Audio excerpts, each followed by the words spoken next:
107.1 del dial. Nuestro teléfono para comunicarse es el 03525 1554 66 44. También pueden consultar la página oficial de Facebook de Realidad Sanitaria o mi página personal, Damián de Paula, donde encontrarán entrevistas, artículos y programas anteriores. Me acompaña en la operación Marco Orbes. Y bueno, hoy estamos de vuelta aquí en los estudios de Carolla FM, luego de unos días por 2 países europeos. Primero estuve en Francia, hicimos hace 3 semanas el programa desde allá, después hicimos el siguiente desde Portugal y el último fue la segunda parte de Francia nuevamente. Así que bueno, un poco fue recorriendo los programas, el territorio que yo iba transitando y los audios que iba enviando junto con la música local.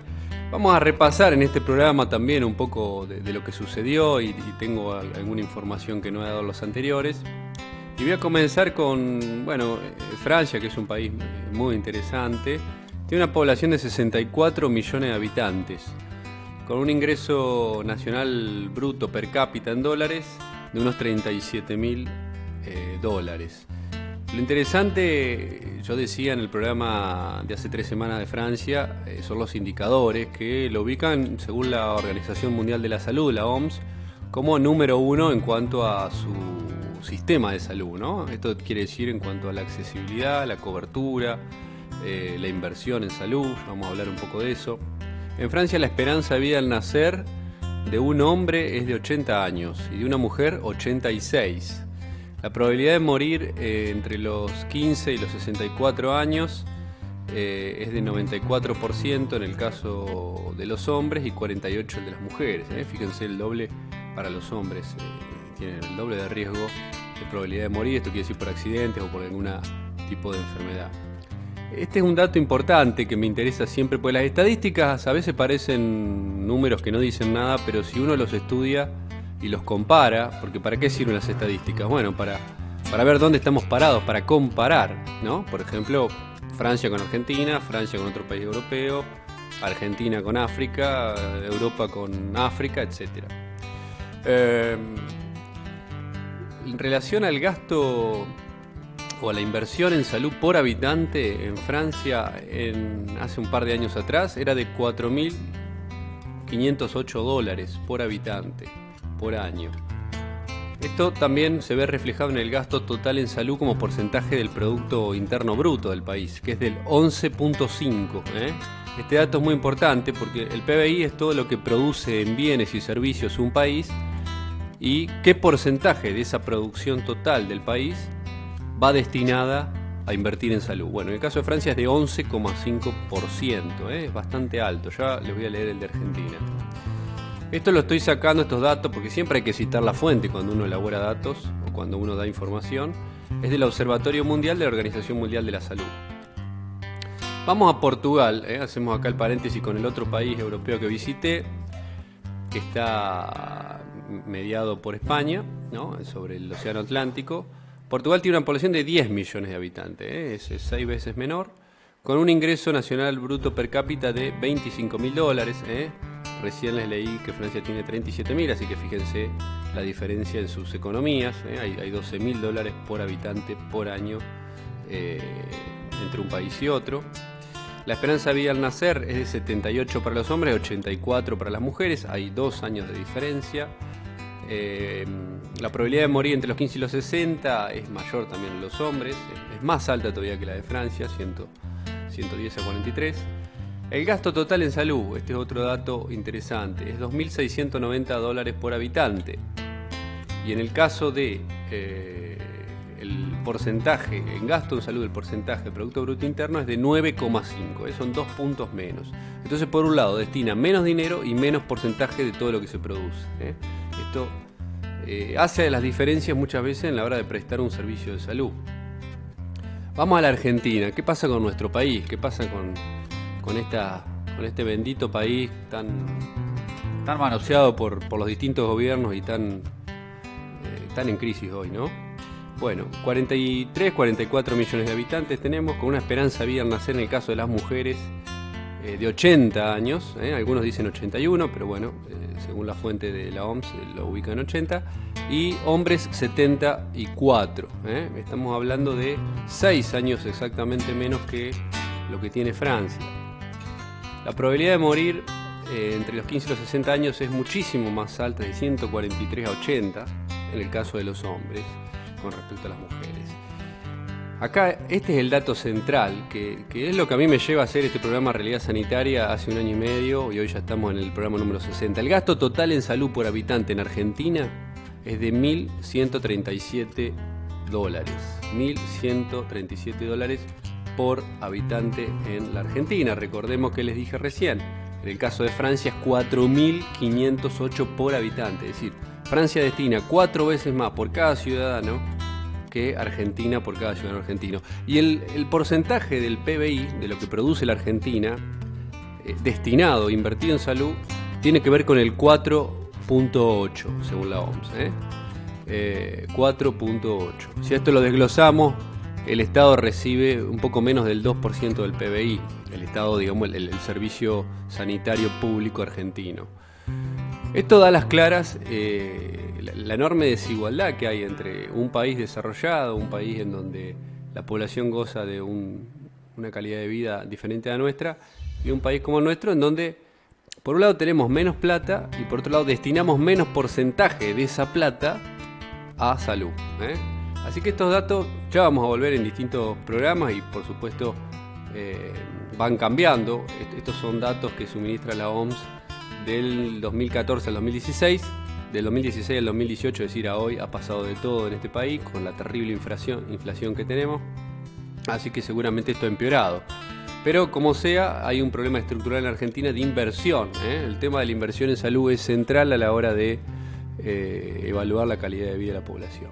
Sin embargo, Argentina tiene algunas ciudades, porque yo recién tiré el dato de la esperanza de vida, algunas ciudades como la ciudad de Buenos Aires, la ciudad de Córdoba, la ciudad de Rosario, con indicadores de Europa, y las provincias del norte y los conurbanos con indicadores de otros países de Sudamérica o países pobres del mundo, ¿no? Cambiando un poquito de tema, dice el periodista Martín Granowski de Página 12, el anuncio del presidente sobre los cambios en la función de las Fuerzas Armadas disuelve la barrera entre la seguridad interior y la defensa nacional. Si la sociedad no detiene a Mauricio Macri, es una decisión que cambiará la vida de la Argentina para siempre y arruinará inclusive la de los propios militares que van a tener que reprimir, agregó yo. Macri abrió las compuertas que llevan hacia México. Si comparamos México con Argentina, en 2006 Felipe Calderón sumó a los militares a la lucha contra el narcotráfico, es decir, hace 12 años. Los muertos por la guerra entre narcos y guerra militar antinarco en México llegaron a 234.000 en 10 años, del 2006 a 2017. 234.000 muertos. Son datos del Instituto Nacional de Estadística y Geografía del Sistema de Seguridad Pública de México. Y él hace una aclaración: el problema del narco en la Argentina no tiene nada que ver con el de México, los cuales tienen del otro lado a su frontera norte, que es el principal consumidor, que son 3.100 kilómetros con Estados Unidos. La mayor demanda de droga del mundo viene de ahí. Antes era de cocaína, ahora también opioides y otras drogas sintéticas. Y otra aclaración hace: la participación militar produjo más muertes, pero por supuesto no solucionó el problema narco, que a pesar de estas 234.000 muertes, los narcos están más fuertes que hace 10 años en México. Quédense ahí, no se vayan, que ya volvemos con más Realidad Sanitaria.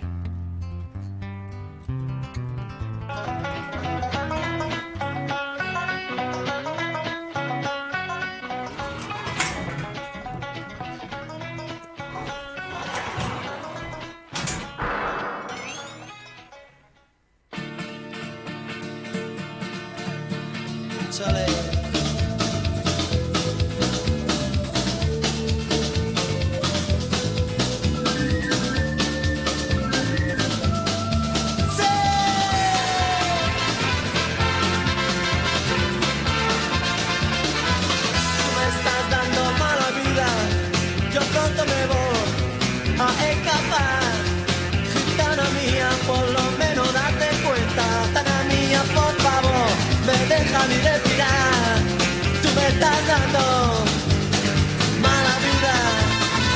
Cádiz se la trae mi corazón, dime tú por qué trato yo también cuando tú me hablas como un cabrón. Tana mía, corazón está sufriendo. Tana mía, por favor, sufriendo.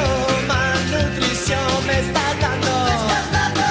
Mala vida, ya dice la trama mi corazón. Dime tú por qué trato yo también. Cuando tú me hablas como un cabrón me estás dando.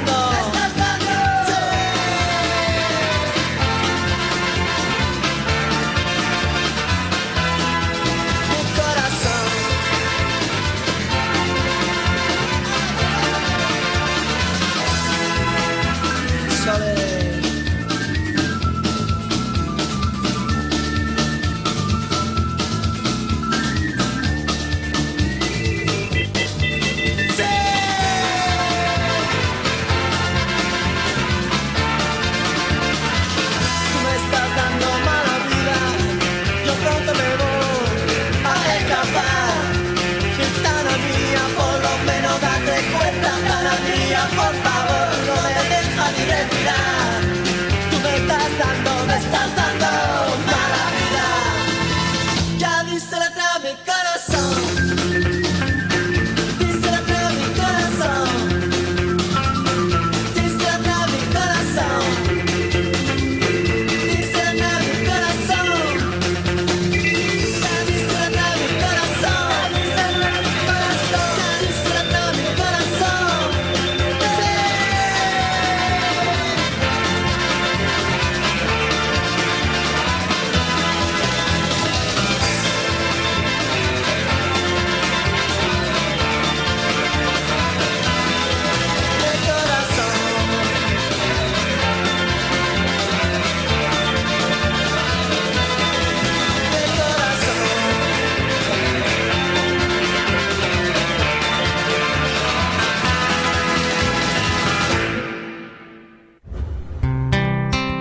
Continuamos en Realidad Sanitaria, escuchábamos Mano Negra, Mala Vida. Mano Negra fue un grupo musical francés formado en 1987. Su estilo mezclaba rock, canción francesa, música africana, flamenco, ska, salsa, roots reggae y blues. La banda estaba formada por Manu y Antoine Chao, junto con su primo Santiago Casariego. Esto fue la formación en París, en Francia. Fue muy influyente en Europa e Hispanoamérica durante la década del 90. Alcanzó éxito comercial en distintos países de Europa, como sobre todo Alemania, Bélgica, Italia, los Países Bajos. Liderada por el cantautor Manu Chao, la banda consiguió grandes éxitos como Mala Vida, que escuchábamos recién, o Señor Matanza, que vamos a escuchar en un rato. Esta última quedó incluida en la lista de las 100 más grandiosas canciones de los 90 en español, según la cadena VH1 Latinoamérica. También lograron otros éxitos como el King Kong 5, Soledad, Salga la Luna, Santa Maradona, King of Bongo, entre otros. El álbum Putas Fever fue seleccionado por la revista Rolling Stone en el 8º puesto de la lista de los 100 mejores álbumes de rock francés, mientras que Casa Babylon fue colocado en el puesto número 15 de la lista de los 100 grandes discos de los 90. También realizada por esta prestigiosa revista de música y de cultura, Rolling Stone. Bueno, hablando de Francia, de franceses, continuamos y para quienes vinieron siguiendo mi viaje pasado, en los últimos días estuve en una región que se llama Alsacia. Esta es una región cultural histórica cuyo territorio ha sido disputado históricamente entre Francia y varios estados alemanes en el transcurso de más de 300 años. Principalmente, Alsacia fue disputada en la Guerra de los 30 años, que fue en el siglo XVII, 1618 a 1648. Desde ese entonces hasta la Segunda Guerra Mundial, en 1939 a 1945, formando parte de Francia en la actualidad, ¿no? Fíjense cómo esa región sufrió tantos conflictos. Está situada geográficamente en el noreste del territorio moderno de la Francia continental, en la orilla izquierda del río Rin, en su curso superior, adyacente a Alemania y también a Suiza.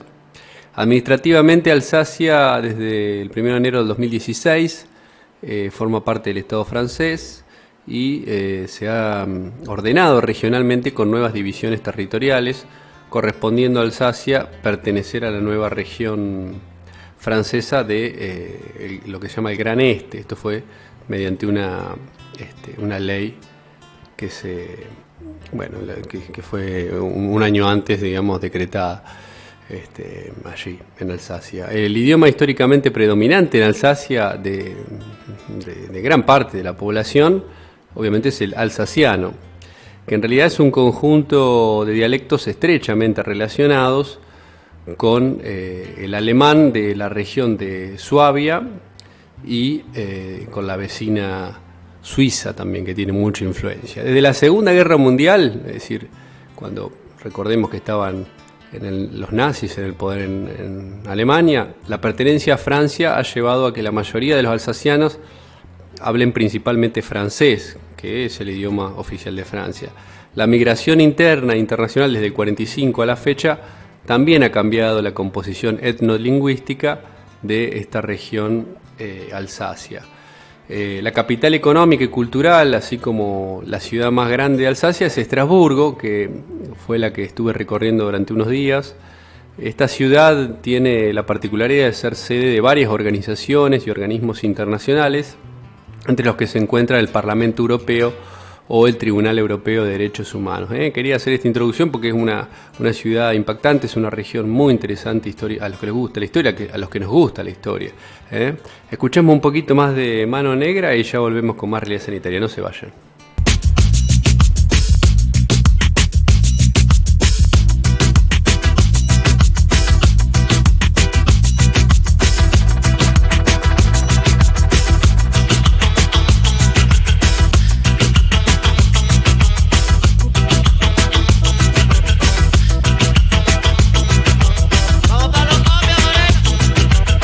El de la rebaja, baja del taxi, los tiros, la tira, el bazuco, la mentira.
Seguimos en Realidad Sanitaria, continuamos escuchando esta banda de origen francés. El tema era El Señor Matanza, de Mano Negra. Mano Negra en el 92 se involucró en distintos proyectos en prácticamente toda Latinoamérica. Cargo 92, donde la banda viajó a varios países de este continente y por vía marítima también hizo el tren de hielo y fuego, que involucró viajar al campo profundo de Colombia en tren. La banda se separó en torno a 1995, aunque muchos miembros ya se habían ido en el 92. Algunos álbumes de continuación y videos fueron publicados después de que la banda se hubiera separado y formado otras bandas. Después de la separación, Manu Chao se embarcó en una carrera en solitario que le valió el éxito más comercial debido a su estilo musical, al combinar lo antiguo de Mano Negra con un sonido más amable, muy basado también en ritmos cercanos al género reggae.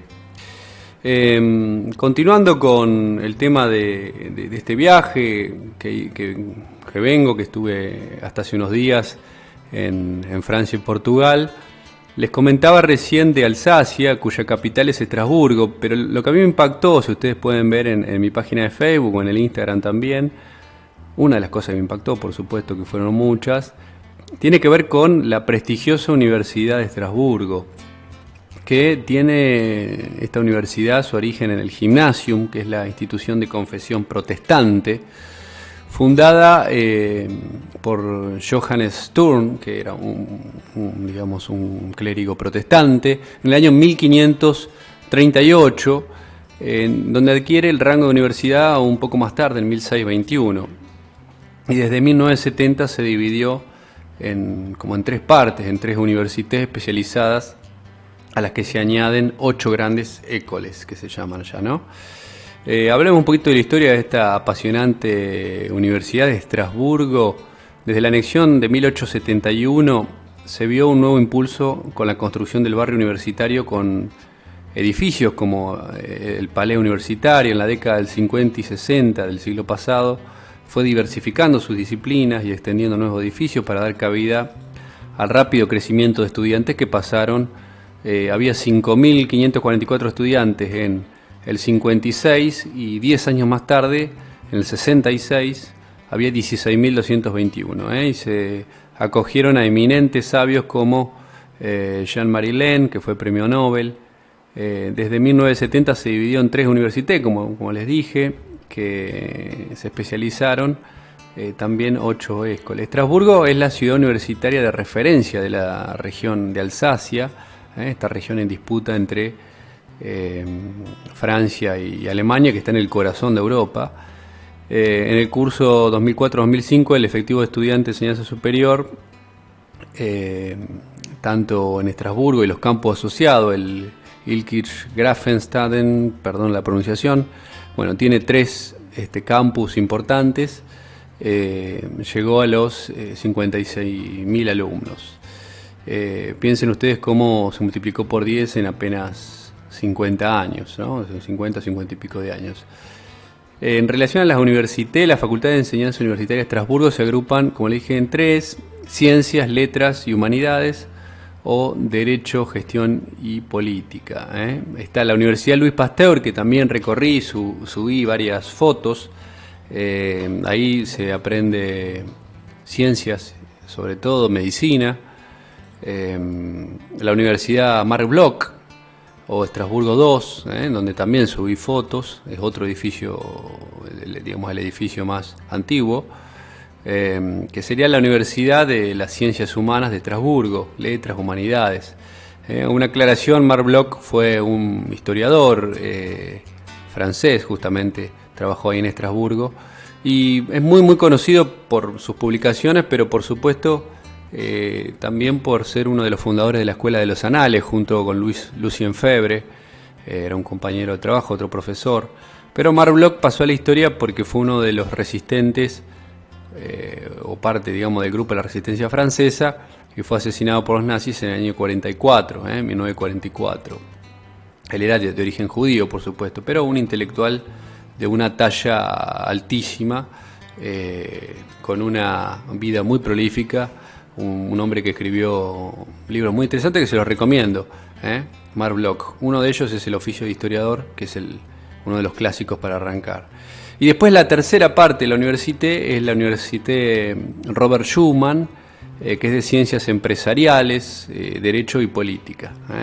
Estas tres forman parte, la de Salud Pasteur, la de Humanidades Marc Bloch y la de Empresariales Schuman, o Derecho y Política, de la Confederación Europea de Universidades del Rin, que agrupa las facultades de también otras universidades, como Basilea, Friburgo, Karlsruhe.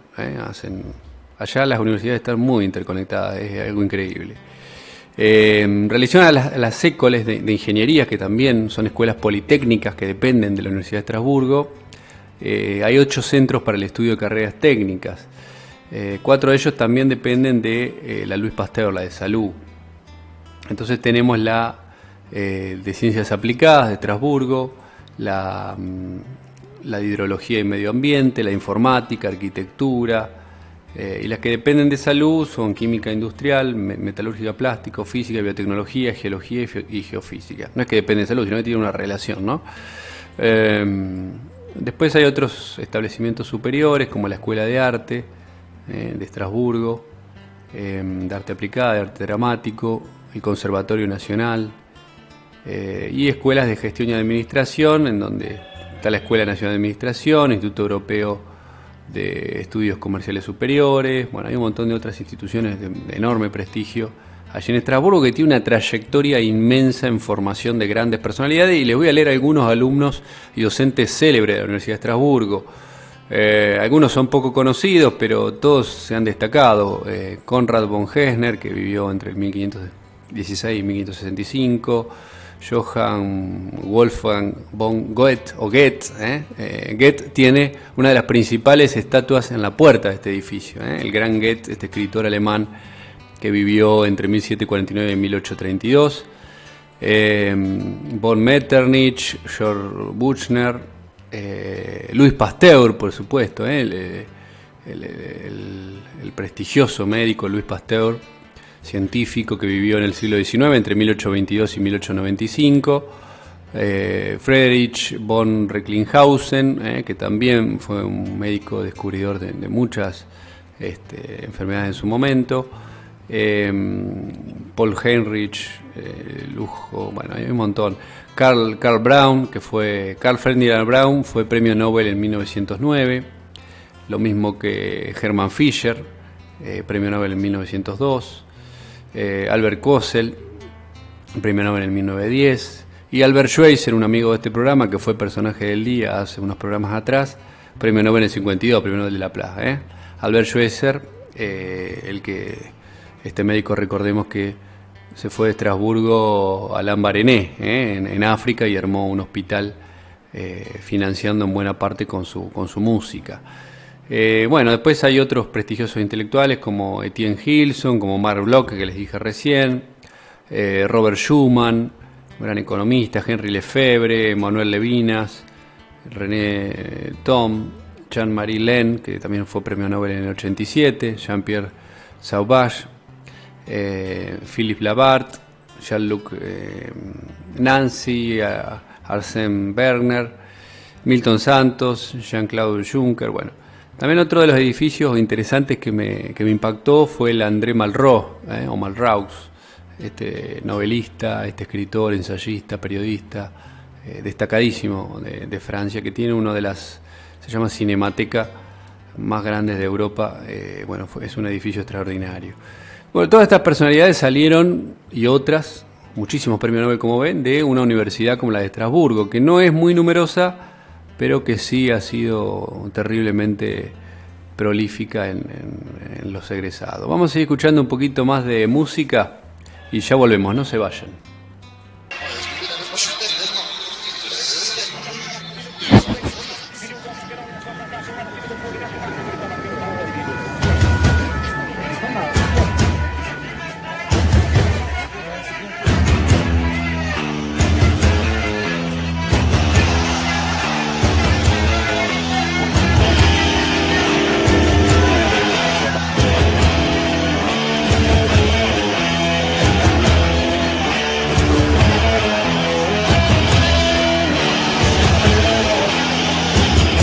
champion du monde de football. Devenir champion du monde de football. Devenir champion du monde de football. Grande, grande, sei grande. La vittoria del Napoli.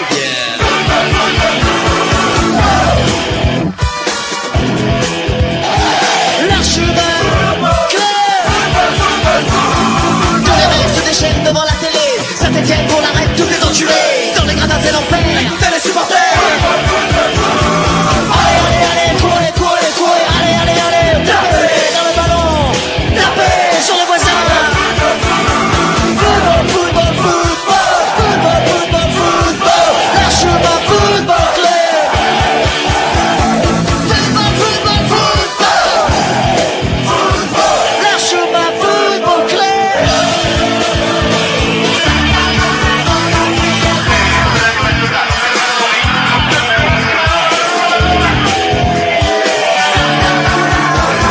La Coupe du Monde est terminée, Maradona n'était plus là pour protéger les Italiens. La chemin football club. Les gauches sont centrés, la défense est débordée, l'avant-centre est apparu, le gardien est battu. Penalty, non, si, match nul, match pourri. Allez, allez, allez, courez, courez, courez. Allez, allez, allez, tapez dans le ballon. Tapez sur le voisin. Football, football, football. Football, football, football. La chemin football club. Football, football, football. La chemin football club.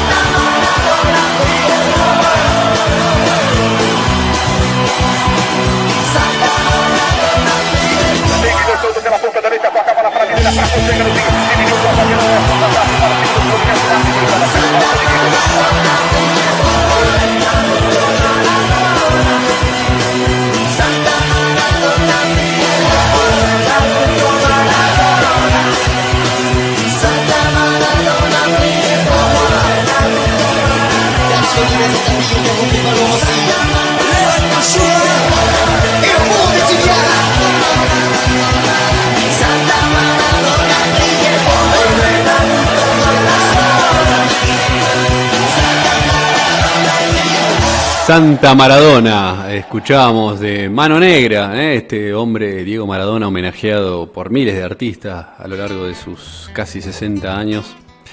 La Mano Negra fue una presunta organización anarquista que actuó en Jerez de la Frontera, pueblo de Cádiz, ciudad de Andalucía, en España.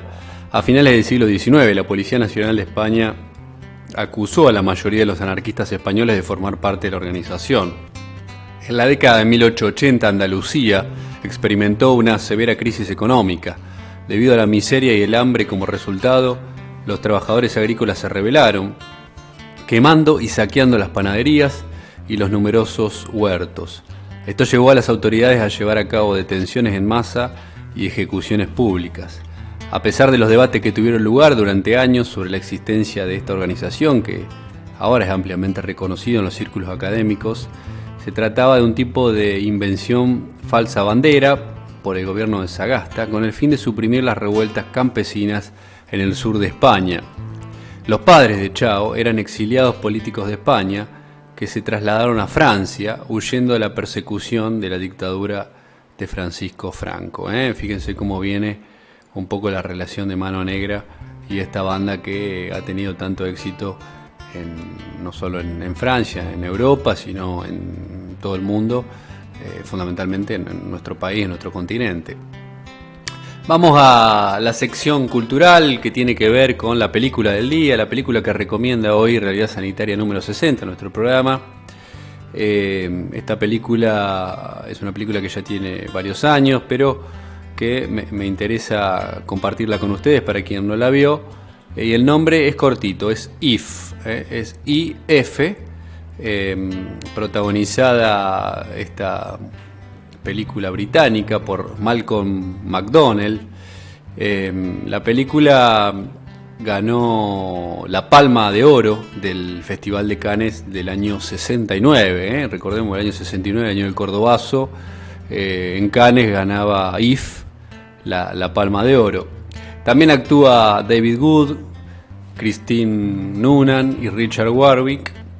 El film es de Lindsay Anderson. Lindsay Anderson es un director británico poco conocido. Y esta película If es la más conocida de este director de cine británico, como les dije, Lindsay Anderson. Además de haber ganado en el 69 la Palma de Oro en el Festival de Cine, este prestigioso Festival de Cine de Cannes, allí en Francia. Bueno, la película trata sobre un grupo de alumnos de un internado, ¿no? De una escuela que están internados, liderado por Malcolm McDowell, que interpreta a Mick Travis, donde se rebela contra el profesorado y la dirección, que mantiene una disciplina rayada y trazada en el terror. Para ello llevarán a cabo acciones de una desmedida violencia. Véanla porque es una polémica película en la que el pionero del free cinema inglés arremete contra la enseñanza superior y hace una sátira violenta y sin matices de los colegios superiores y del establishment británico. Una película que dio mucho que hablar en su momento, encima fue premiada.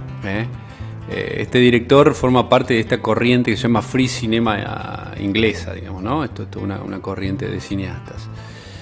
Lindsay Gordon Anderson, que es el director que les estoy comentando, no es británico, sino que nació en Bangalore, en la India, en una gran ciudad de la India, el 17 de abril de 1923, y murió en Angoulême, en Francia, el 30 de agosto del 94. Además de director de cine, también fue director de teatro, documentalista, escribía, era crítico de cine y uno de los mayores exponentes del movimiento, como les dije, Free Cinema, y también otro movimiento que se llamaba The British New Wave. Su película más recordada es la que acabo de mencionar, If, que está filmada en el 68 y gana la Palma de Oro en el 69, y supuso el debut de este actorazo, que era muy joven, Malcolm McDowell. Su filmografía cuenta con títulos como Un hombre de suerte en el año 73, Britannia Hospital en el año 82, entre otros. Esas tres films son como los más importantes de Lindsay Anderson. También fue notable su participación en Carrozas de Fuego, que ganó un Academy Award, en la cual interpretaba un pequeño papel como actor. A pesar de no ser un actor profesional, Lindsay Anderson también incursionó en la actuación. En 2007 Malcolm McDowell produjo Never Apologies, que es un documental sobre sus experiencias con el director Lindsay Anderson. Malcolm McDowell aún vive, está anciano ya, pero pueden recorrer también su filmografía, que es muy interesante. Esta es la película del día, If, que tiene que ver con la educación superior, que tiene que ver con cómo era hace medio siglo atrás la educación de un internado católico o religioso, mejor dicho, en Gran Bretaña. Y bueno, véanla, es muy interesante. Yo voy a subir el link porque es una película que tiene mucha actualidad. Seguimos escuchando un poquito más de música, no se vayan, ya volvemos.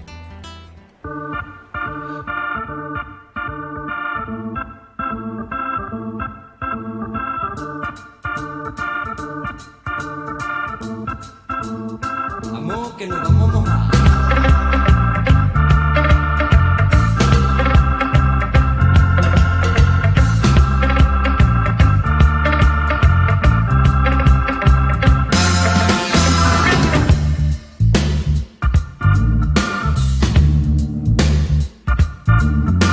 Cuidado en el barrio, cuidado en la acera, cuidado donde sea, buscando seguridad. Cuidado en el campo, cuidado en la frontera, cuidado donde sea, que van complotando los de la feria. Peligrosos del barrio de Guatemala, peligrosos del barrio de Nicaragua.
Continuamos en Realidad Sanitaria, número 60. Bueno, hay un programa distinto, hoy no tenemos entrevista porque estamos haciendo un repaso de este viaje por Europa que realicé hace unos días que estoy de vuelta aquí por Argentina, por Córdoba, por Colonia Carolla. Continuando con Mano Negra, que escuchábamos Peligro. La mano negra también es una expresión común en español utilizada en la frase aquí hay una mano negra para expresar que alguien en un evento en particular ha manipulado las cosas para su beneficio. La expresión también se utiliza a veces como un nombre para el empleo ilegal. Sin embargo, fue en la lectura de un cómic, el Dominique Rousseau, que la idea surgió en el grupo Mano Negra, que era el nombre de una banda de guerrilleros en América del Sur, y a la banda le gustó el símbolo negro de la mano. Fíjense la cantidad de referencias que hay con respecto a la banda que nos acompaña hoy en este programa número 60 de Realidad Sanitaria. Vamos a escuchar un poquito más de música y ya volvemos. Porque me interesa hoy desarrollar un personaje del día que tiene una productividad, que tuvo, mejor dicho, porque ya no vive, una productividad enorme allí en las ciencias en París. Escuchamos otro tema, Love and Hate, y ya volvemos, no se vayan. Voy a mandar los comentarios.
Sé que nunca fuiste mía, ni lo has sido ni lo eres, pero del mío corazón un pedacito tú tienes.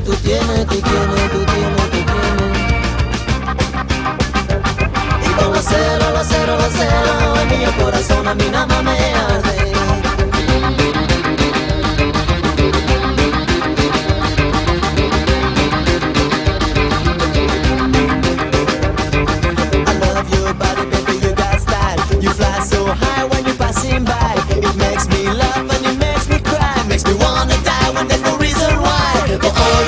That I never had, I sing my song of love and hate. For all the woman that I never had, I sing my song of love and hate. For all the woman that I never had, I sing my song. For all the woman that I never had, I sing my song. Sing my song.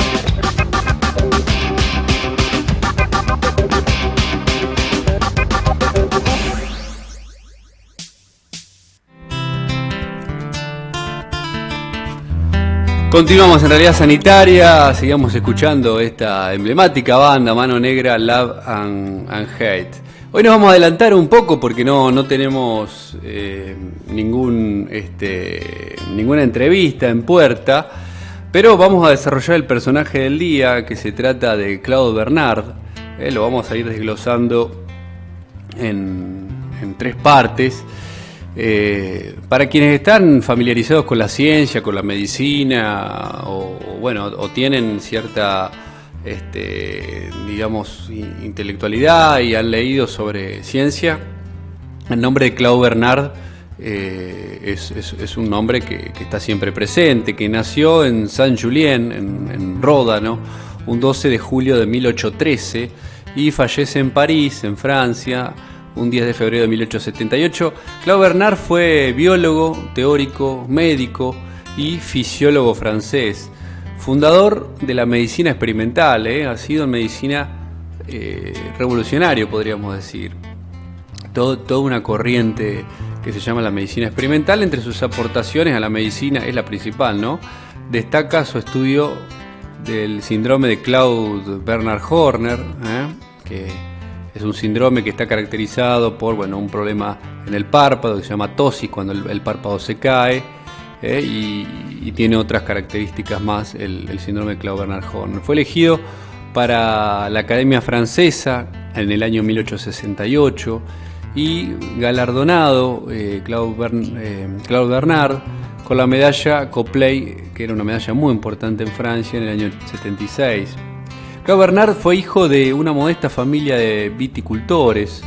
Bernard abandonó su villa natal a los 19 años para trasladarse a la ciudad de Lyon, es una ciudad importante, donde trabajó como ayudante en una farmacia. En esa época, el joven Bernard escribió una obra de teatro. Fíjense cómo, además de ser un médico prestigiosísimo, escribía teatro, que se llamaba Rose du Rhône, o Rosa de Ron, que tuvo cierto éxito de público. Sin embargo, un amigo de la familia, que era profesor de literatura en la Sorbona, abro paréntesis, la Sorbona también subí foto, es espectacular, este edificio histórico de París. Bueno, este amigo de la familia, profesor de la Sorbona, le recomendó dejar de lado estas inclinaciones literarias tras una lectura crítica de su segundo manuscrito, que era un drama en 5 actos titulado Arthur de Bretaña, ¿no?, o Arturo de Bretaña, que sería publicado por su amigo Barral 9 años después de su muerte, en el año 1887. Fuera no acertado, este consejo hizo que Claude Bernard diera un giro a su vida y se trasladara a París para iniciar la carrera de medicina. En 1839, Bernard obtuvo una plaza de interno como médico, ocupando el puesto 26 de un total de 29 candidatos, de 29 opositores, digamos, y entró en contacto con otro prestigioso en ese momento académico, que era Francois Magendie, cuyas polémicas clases despertaron en él una inesperada pasión por el descubrimiento de las leyes fisiológicas. Recordemos que la fisiología es la rama de la medicina que estudia lo que tiene que ver con el funcionamiento del cuerpo humano o de los seres vivos, si queremos ampliarlo, ¿no? Francois Magendie sometía las hipótesis a contrastación experimental ante su auditorio, riendo abiertamente cuando algún experimento no transcurría según lo anunciado por la teoría que él mismo acababa de explicar en el aula el día anterior. Francois Magendie se definía como un trapero que recorre el terreno de la ciencia, recogiendo hechos de aquí y de allá, sin otra pretensión que echárselos a la espalda. La elaboración de alguna elegante y pretenciosa o predictiva teoría a partir de tales hechos no tenía cabida en el escepticismo de Magendie. Sin embargo, Claude Bernard, nuestro personaje del día, no se encontró nunca cómodo con los supuestos epistemológicos de su maestro, lo que determinó que sus intereses dieran un nuevo giro, pasando esta vez del ámbito puramente científico al filosófico. De ahí que Claude Bernard había pasado a la historia del pensamiento no solo por sus contribuciones a la fisiología, sino también por su intento de fundamentar la posibilidad misma de una medicina y por extensión de una biología científica. Pese a que resulta un hecho poco conocido por los estudiosos de la epistemología, Claude Bernard adelantó las principales tesis de Karl Popper en este campo, el campo de la epistemología. Si ustedes avanzan sobre Karl Popper van a encontrar un desarrollo teórico importante, pero que fue más propio del siglo XX. Claude Bernard se licenció en 1843. En 1847 fundó la Sociedad Francesa de Biología, en francés no se lo voy a leer porque no sé francés. En 1853 se doctoró en Ciencias Naturales ante un tribunal formado por Milne Edwards, Alejandro Dumas y Jussieu. Ingresó en la Academia de Ciencias en 1854, obteniendo ese mismo año la cátedra de Fisiología General de la Facultad de Ciencias de París. En 1855 sucedió a Magendie, a este profesor que lo había influido tanto, Francois Magendie, en el Colegio de Francia. Vamos a escuchar un poquito más de música y ya seguimos con nuestro personaje del día, Claude Bernard. No se vaya.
Seguimos en Realidad Sanitaria número 60, hoy un programa con mucho frío, mientras seguíamos escuchando esta banda Mano Negra, esta banda francesa, Out of Time Man, era el tema que sonaba recién. Bueno, veníamos hablando de este extraordinario y complejo personaje francés llamado este científico Claude Bernard, que en 1860 ya había escrito lo esencial de su obra. Este año comenzó a tener serios problemas de salud que le obligaron a retirarse periódicamente de su Saint-Julien natal, en el pueblo donde residía. Allí se dedicó a reflexionar sobre el método que él mismo había empleado para alcanzar sus descubrimientos científicos. De esta época, su obra más famosa es la Introducción al estudio de la medicina experimental. Este libro, Introducción al estudio de la medicina experimental, fue escrito en 1865. En 1868, Claude Bernard ingresó a la Academia Francesa. Ese mismo año renunció en la cátedra de la Sorbona y fue nombrado catedrático de Fisiología en el Museo Nacional de Historia Natural de Francia. En el año 1869 fue nombrado senador. Claude Bernard también se dedicó a la política, era un hombre muy activo. Aún así, el alcalde republicano Villefranche, de apellido Villefranche, se negó a erigirle una estatua por suscripción popular tras su muerte, alegando que se trataba de un antiguo senador del imperio y de un hombre separado. Así que fue juzgado por estar separado. Era complicado estar separado en el siglo XIX. Ni la vida profesional de Claude Bernard ni su vida familiar fueron sencillas. En lo que afecta a su vida personal, Claude Bernard se separó de su esposa en 1869 tras largos años de mutua incomprensión en los que su mujer llegó a fundar, junto a sus 2 hijas, un asilo para perros y gatos, con el que expresaba su oposición a la experimentación con animales. Piensen que la medicina experimental de Claude Bernard tenía que ver con trabajar con animales, que esto generó adhesiones y también rechazos. Como todo descubrimiento revolucionario en el mundo, Claude Bernard no la tuvo fácil, y en este caso con la mujer y su hija le dijeron: no experimenté más con animales, nosotros vamos a crear un asilo para perro y gato. Nos separamos, se terminó la relación. Además, el matrimonio hubo de afrontar la muerte prematura de uno de sus hijos, lo cual complicó más la relación de pareja de Claude Bernard y por supuesto su vida. Desde el punto de vista profesional, la obra de Claude Bernard solo fue reconocida por la comunidad académica a lo largo de los últimos 20 años de su vida. Quizás fue más reconocido, como le pasa a muchísimas personas una vez fallecido, que cuando está en plena actividad académica, en plena actividad experimental allí en Francia. Seguimos con un poquito más de música. Hoy hacemos un programa muy dinámico entre la música y la lectura para que no se duerman y para que sigan disfrutando de esta banda que ya tiene más de 30 años, Mano Negra y luego Manu Chao. Vamos.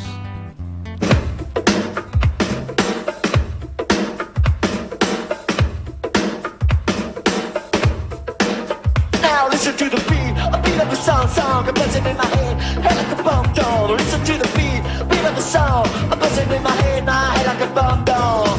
Kids are taking to the book like one big flow, but don't about the soul, one habit club. I sing my song and I'm a rocker, I'm burning up with a put-ass fever.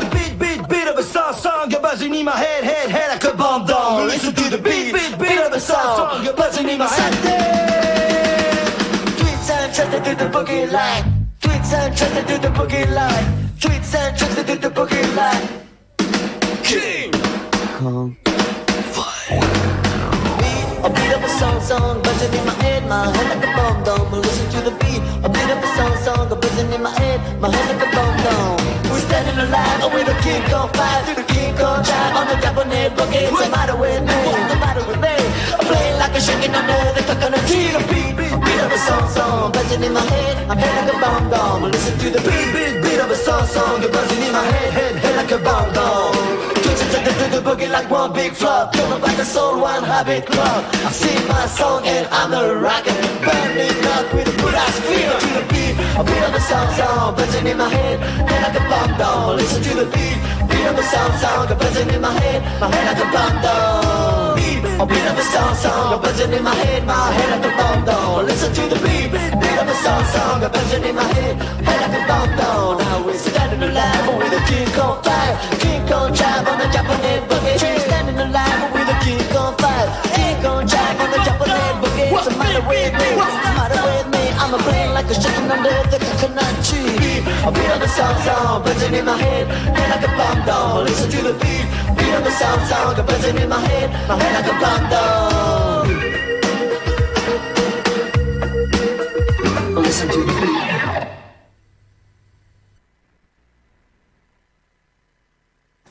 Seguimos en Realidad Sanitaria, escuchábamos King Kong 5, esta banda Mano Negra, legendaria banda que nos acompaña. Sí, continuemos con Claude Bernard porque da para todo un programa, por eso lo he desglosado en tantas partes.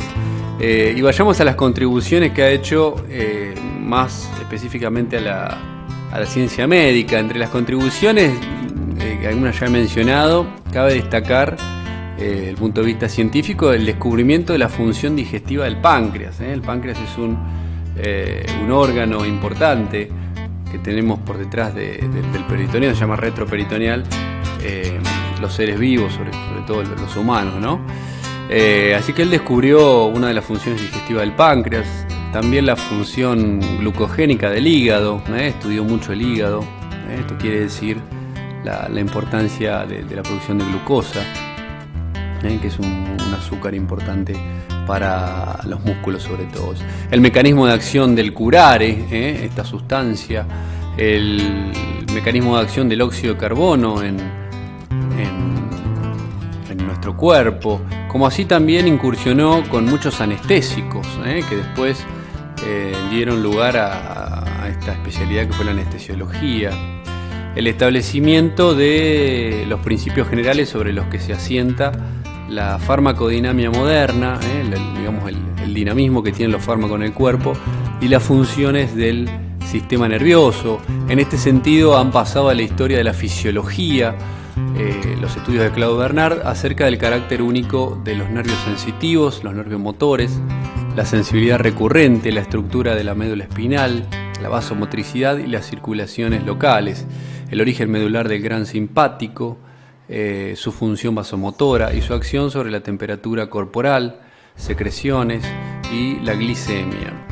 Fíjense todo lo que estudió este hombre. Otras aportaciones de menor importancia con sus estudios acerca de la secreción salival, la fisiología pulmonar, el funcionamiento del pulmón, el efecto de la nicotina sobre el mismo, el efecto del uranio, esta sustancia tóxica sobre nuestro organismo, la disección química en fisiología, la coagulabilidad de la sangre, cómo se coagula la sangre, el tono muscular, los mecanismos inflamatorios. Bueno, escribió sobre todos estos temas que les estoy mencionando, sí, una sola persona, Claude Bernard.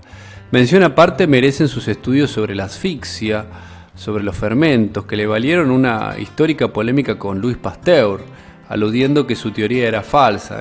Fíjense lo que habrá sido esa discusión entre Claude Bernard y Louis Pasteur en el siglo XIX. Claude Bernard introdujo el concepto de homeostasia, que es la constancia del medio interno, el medio interior. Este concepto lo introdujo alrededor de 1860. Si bien el término no es estrictamente suyo, sino del investigador W. Cannon, él, digamos, como que le dio, junto con las otras investigaciones que mencioné recién, una conceptualización, digamos, más amplia. Dicho modelo señala como cualidad definitoria de los seres vivos la capacidad para mantener, esto de la homeostasia, la capacidad para mantener las condiciones físico-químicas del medio con el que están en contacto. El sentido inverso son dichas condiciones físico-químicas del líquido que baña las células, el medio interno, las que al entrar en contacto con ellas determinan la aparición de los fenómenos fisiológicos. Este sencillo esquema pretende dar razón, hasta donde ello es posible, del quid propio de lo vivo. Y si vamos a las contribuciones de Claude Bernard a la terapéutica, hay que destacar las relativas al tratamiento de la diabetes, esta enfermedad tan importante en el mundo hoy. Fíjense, hace 150 años Claude Bernard estudiaba la diabetes, las indicaciones de la sangría, el tratamiento de la intoxicación por monóxido de carbono mediante ventilación mecánica, el tratamiento de la anemia con lactato de hierro, o sea, contribuyó muchísimo a la terapéutica, digamos, al mejoramiento, a los tratamientos de todas estas enfermedades. El tratamiento de la anemia con lactato de hierro. Hoy usamos también hierro, fíjense, hace 150 años él incursionaba con un tratamiento que hoy seguimos usando. El descenso de la temperatura corporal mediante medios físicos, que también lo seguimos recomendando a los médicos. El estudio de los mecanismos de antagonismo entre fármacos, el tratamiento de la intoxicación etílica, la intoxicación, digamos, por alcohol. Las aplicaciones de la morfina, los efectos del anhídrido carbónico, la administración intravenosa de suero fisiológico, las técnicas de reanimación cardiopulmonar y la oxigenoterapia. Fíjense cómo han prosperado todas sus ideas de hace 150, 160, 180 años y hoy siguen vigentes, todo esto que le acabo de mencionar. Por eso Claude Bernard tiene la principal estatua de la Universidad de París, ahí en la zona de la Sorbona, en el centro de París, una estatua muy grande, porque justamente fue una personalidad controvertida, pero que generó muchísimos descubrimientos, no solo para Francia, sino para toda la humanidad que sigue. Y Bernard también realizó contribuciones importantes en el ámbito de la cirugía, pues además de sus trabajos sobre la anestesia, que les dije recién, diseñó nuevos instrumentos quirúrgicos, el instrumental, en donde además propuso nuevas técnicas de incisión, esto quiere decir de corte, y de sutura, la famosa sutura, digamos, coser en criollo. Describió la hiperglicemia poshemorrágica, la hiperglicemia, digamos, cuando se sube el azúcar posterior a una hemorragia. Bueno, Podría seguir, voy a seguir, pero primero vamos a escuchar un poquito de música y ya volvemos con Realidad Sanitaria. No se vayan.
Continuamos en Realidad Sanitaria número 60. Bueno, hoy un programa donde estamos repasando lo vivido en el viaje mío por Francia, por Portugal, por Europa en definitiva. Escuchábamos Mano Negra, la vida me da palo.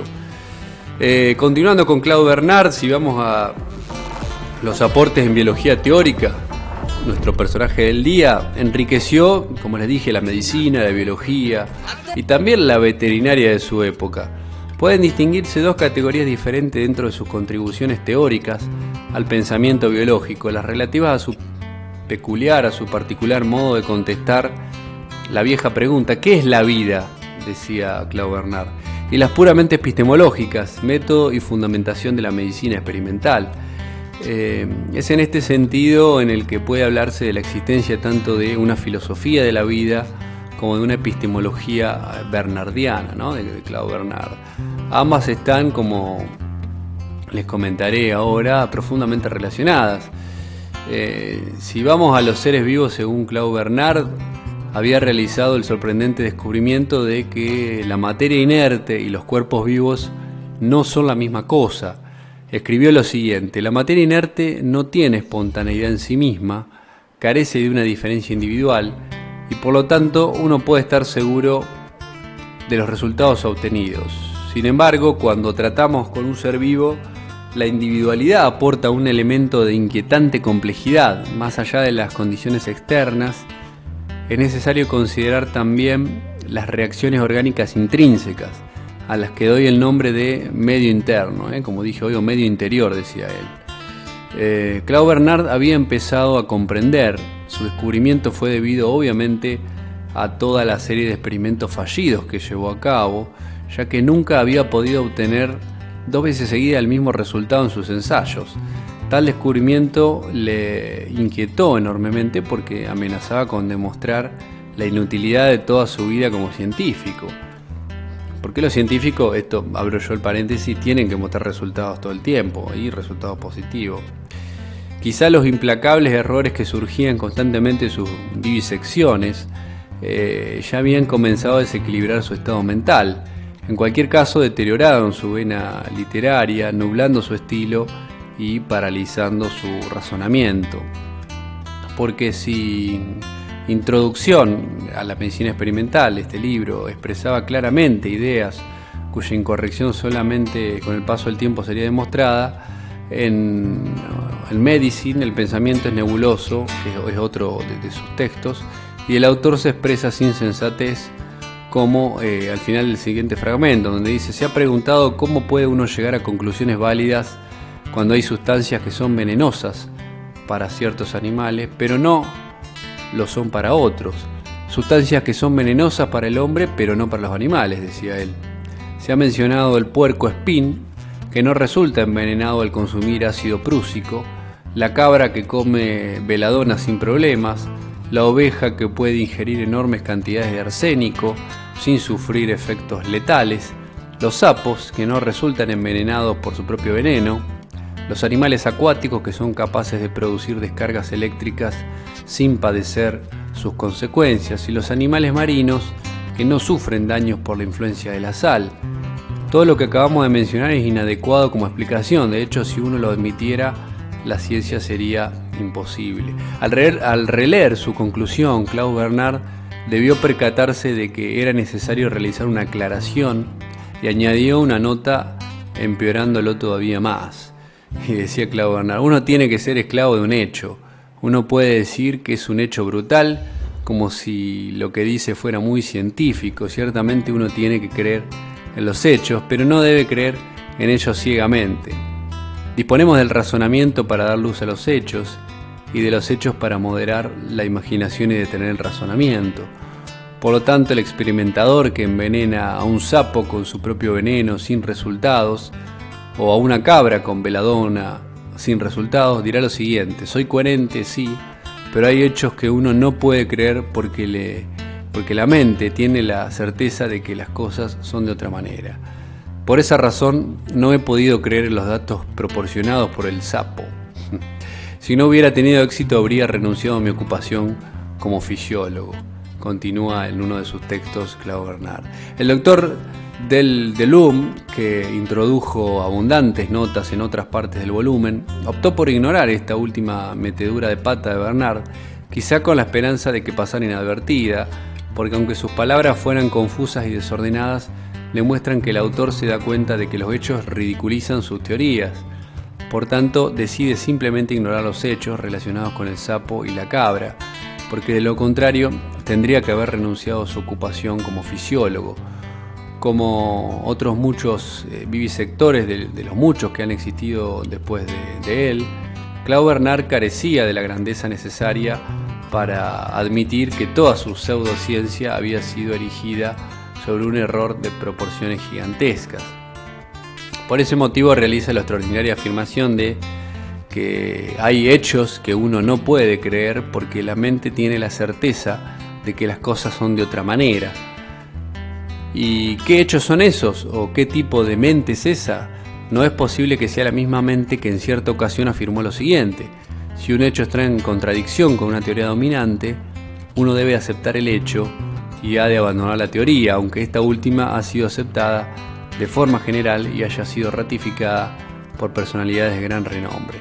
En el terreno conceptual, Claude Bernard propuso un modelo teórico para entender qué son los organismos, que resultó estar dotado de un gran valor heurístico. Con su concepto de medio interno que daba legitimada la pretensión, puesta en entredicho por el escepticismo de Magendie, por el vitalismo de Bichat y por las tesis de los románticos, de hacer de la medicina una auténtica ciencia, a la vez que se salvaguardaba el estatuto ontológico peculiar de los seres vivos. En este sentido, el modelo de medio interno evitaba que los científicos cayeran en la tentación de reducir conceptualmente los seres vivos a meras máquinas físico-químicas extremadamente complejas. Lo que Claude Bernard ofreció, por tanto, a la nueva medicina fue una certificación definitiva de su carácter científico, exenta de un reduccionismo físico-químico en el plano ontológico. Bernard parte de la idea de que los organismos vivos se encuentran en constante interacción físico-química con el medio que los rodea. Esta interacción es bidireccional y está orientada a un fin, la autoconservación de dicho organismo, o su interacción con otros para la conservación del todo. Dado que en los seres complejos esta interacción se sitúa a nivel celular, dicho medio debe ser denominado en ellos medio interno. La ciencia deberá renunciar a dar una respuesta a la vieja pregunta por el qué, o sea, qué es la vida, para limitarse a una pregunta positivista, ver para prever. Sin embargo, el positivismo, que fue toda una corriente de Claude Bernard, no es un positivismo estricto. Enfrentándose a las influyentes tesis de Comte, Claude Bernard será uno de los pocos científicos franceses partidarios de la teoría celular, mientras que los científicos de su entorno encontraban en dicha teoría sospechosos vestigios de ideología romántica. Claude Bernard reservó siempre en su epistemología un lugar privilegiado para las hipótesis. De este modo, aún reconociendo la carga hipotética y por tanto especulativa de la teoría de Matthias Schleiden y Theodor Schwann, Claude Bernard ve en ella una auténtica teoría científica. Dado que la ciencia no puede prescindir de las hipótesis, la única condición que les impuso la epistemología bernardiana fue un constante sometimiento al control experimental.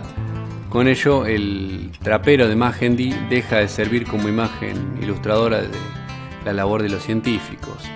A partir de ahora quedan legitimados para estructurar los hechos que recogen en el laboratorio o en la cabecera de los enfermos, en hipótesis más o menos ambiciosas o arriesgadas. Es más, es precisamente la presencia previa. Claude Bernard utilizará la expresión a priori, a priori tiene que ver con antes del experimento, de hipótesis en la mente del investigador, lo que le permite observar y registrar hechos. Una mente sin hipótesis es, para Claude Bernard, una mente ciega, incapaz de abrirse a la naturaleza. Vamos a escuchar un tema más y vamos con el último bloque de Realidad Sanitaria número 60. No se vayan. Vous posez votre question? Bonsoir messieurs, je voudrais savoir si à 6 heures heure française, s'il y a conflit, est-ce que ce serait une guerre mondiale et si oui, est-ce que ce serait éventuellement la fin du monde, la fin du monde, la fin du monde, la fin du monde, la fin du monde.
La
Continuamos en nuestro último bloque de Realidad Sanitaria, hoy nuestro programa número 60, un programa diferente en donde estamos hablando de nuestro personaje del día, Clau Bernard, previa escucha de Machine Gun, un tema de Mano Negra, la banda que nos acompañó en este programa número 60. Según Bernard, la práctica experimental se desarrolla en 4 momentos.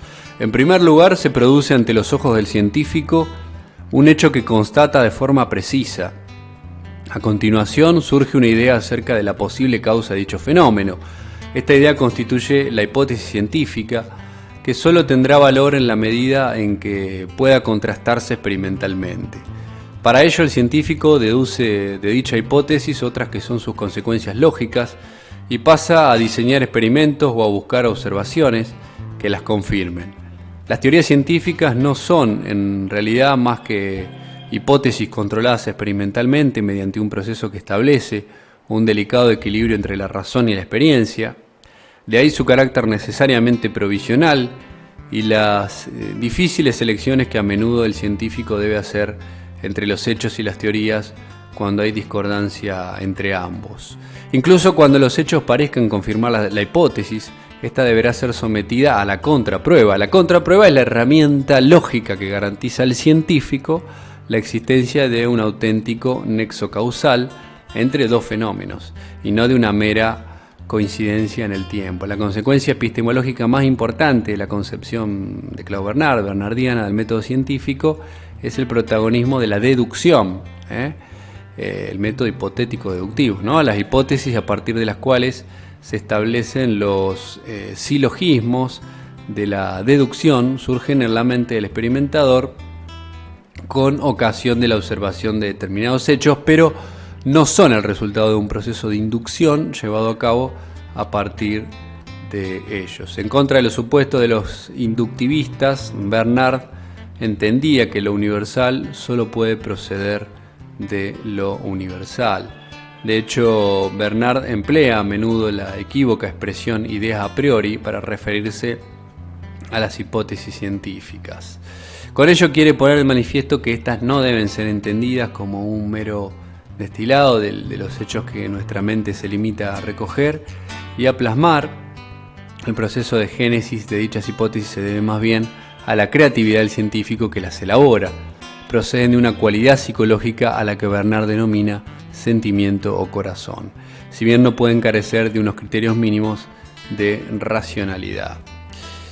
La epistemología bernardiana se sitúa de este modo en un punto equidistante de los 4 polos que configuran su entorno científico y filosófico, el empirismo de Magendie y su consecuente escepticismo, el racionalismo de los científicos románticos y sus excesivamente especulativas y teorías biológicas, el vitalismo de Bichat, que hacía de los fenómenos vitales el terreno propio de la espontaneidad, inaccesible al conocimiento científico, y el positivismo de Comte, con su rechazo de las hipótesis. Algunos opositores de la experimentación animal acusan a Bernard de falta de empatía por los animales. Bueno, como les dije hoy, tuvo problemas con su familia. El escritor inglés John Vivian afirmó que si Bernard hubiera vivido en nuestra época no habría publicado esas líneas porque son un ejemplo del libro de texto de esquizofrenia paranoia, muchas de las cosas que escribió. Bueno, este personaje contradictorio pero muy productivo, Clau Bernard, que tiene una estatua grande allí en París, en la Sorbona, falleció a los 64 años en París, en Francia, un 10 de febrero de 1860, y fue sepultado en el cementerio de Père Lachaise de la capital francesa. Antes de despedirnos quiero dar las gracias a todas las personas que acompañaron en el viaje, que son muchísimas, no las voy a mencionar a todas, pero por supuesto a mi familia. Quiero saludar a mi hermana que ha sido madre nuevamente, tengo mi primer sobrino varón, Dante es el nombre, así que saludo a mi querida hermana que seguramente me está escuchando, mi familia allí en Lobos, en Cañuelas. Pero bueno, no quiero dejar de mencionar a oyentes que siempre están, como Erika Robledo, que le mando saludos, que siempre está del otro lado, a Sara Montiel también, compañera de trabajo, que siempre está allí presente, bueno, Romy Soria que nos saluda, muchísima gente que, bueno, ha estado, digamos, escribiéndome en el transcurso del viaje. Les agradezco, es una motivación siempre cuando uno hace algo, por más que no sea un programa mayoritario, que haya un reconocimiento. Por supuesto también, bueno, Gabriela, tía política de Lobos, que no sé si me está escuchando, pero acá veo que me saluda. Melina Cruceño, le mandamos saludos, que también aquí puso me gusta en el Instagram que acabamos de publicar. Bueno, muchísima gente que tendría que saludar, se nos fue el programa, Elida Arias, Elida Ruarte, Carolina Corfiel, que siempre está del otro lado, también mi tía Cristina, mi madre por supuesto. Bueno, saludos a todos, a todas, nos despedimos, muchas gracias por estar del otro lado. No me quiero olvidar de DVD Movies, que es nuestro sponsor oficial de Realidad Sanitaria. Vayan ahí a calle Cástulo Peña, casi Plaza Pío León. Hablen con Walter, donde van a ver los estrenos, las últimas películas que están en cartelera, tanto en formato DVD como en formato Blu-ray. Y también tienen una gama muy amplia de clásicos, de películas que siempre quisiste ver, al igual que juegos de Play 3, Play 4, en DVD Movies, calle Cástulo Peña, casi Plaza Pío León. Muchas gracias a todos por estar del otro lado. Hasta el próximo lunes. Chao.